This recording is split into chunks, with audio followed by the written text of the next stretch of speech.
Assalamualaikum warahmatullahi wabarakatuh.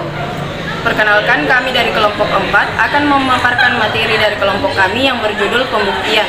Langsung saja saya akan perkenalkan nama teman-teman kelompok kami, yaitu saya Nur Intan Sahir, Dwi Pratiwi, Dwi Rawati, dan Harits Akbar Hasan.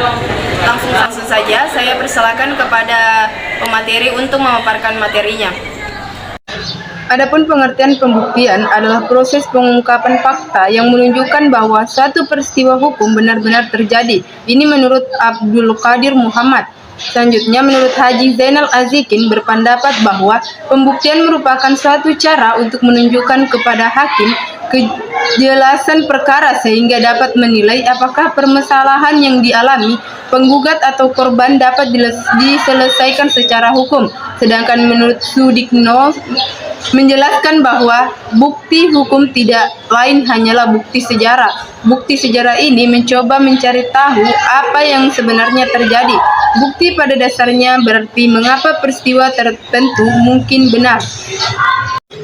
Adapun dasar hukum pembuktian, di mana kewajiban membuktikan dan beban pembuktian diatur dalam pasal 283 RGB, pasal 163 HIR, pasal 1865 BW, pasal 283 RGB menentukan barang siapa beranggapan mempunyai satu hak atau satu keadaan untuk menguatkan haknya atau menyangkal hak seseorang lain harus membuktikan hak atau keadaan itu. Adapun macam-macam alat bukti yang terdiri dari: pertama, alat bukti tertulis atau surat, alat bukti dengan saksi-saksi, alat bukti persangkaan, alat bukti pengakuan, alat bukti sumpah. Dalam praktik peradilan perdata, di samping 5 alat bukti di atas, dikenal pula 2 macam alat bukti, yaitu pemeriksaan setempat, keterangan ahli.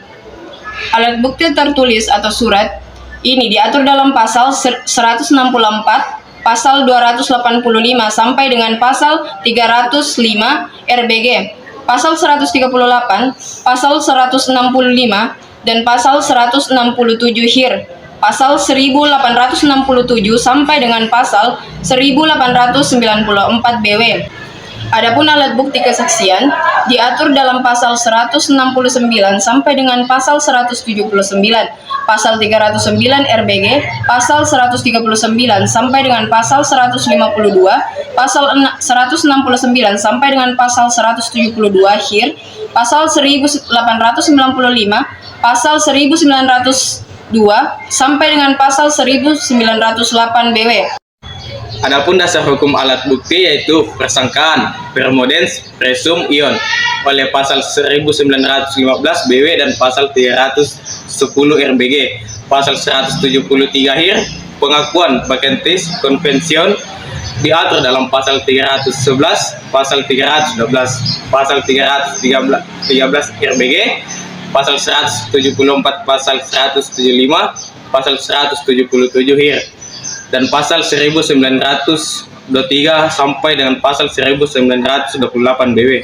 Alat bukti sumpah diatur dalam pasal 182 sampai dengan pasal 185, pasal 314 RBG, pasal 115 sampai dengan pasal 158, pasal 177 HIR, pasal 1929 sampai dengan 1945 BW. Pemeriksaan setempat mendapat dasarnya pada pasal 180 RBG atau 153 HIR. Keterangan ahli ekspertis pasal 181 RBG, pasal 154 HIR. Selanjutnya, macam-macam alat bukti tertulis atau surat, yaitu pertama akta otentik, kedua akta diwatangan, ketiga alat bukti tertulis atau surat bukan akta. Persangkaan merupakan alat bukti yang tidak langsung yang dapat dibedakan menjadi 2. Pertama, persangkaan undang-undang atau persangkaan berdasarkan hukum. Kedua, persangkaan berdasarkan kenyataan atau persangkaan hakim. Dalam literatur dikenal adanya 3 macam pengakuan. Pertama, pengakuan murni. Kedua, pengakuan dengan klausula. Ketiga, pengakuan dengan kualifikasi. Adapun 3 macam sumpah, yaitu pasal 182 RBG dan pasal 155 HIR mengenai sumpah pelengkap dan sumpah penafsiran. Sedangkan pasal 183 RBG dan pasal 156 HIRT mengenai adanya sumpah pemutus. Itulah hasil presentasi dari kelompok 4. Sekian, wassalamualaikum warahmatullahi wabarakatuh.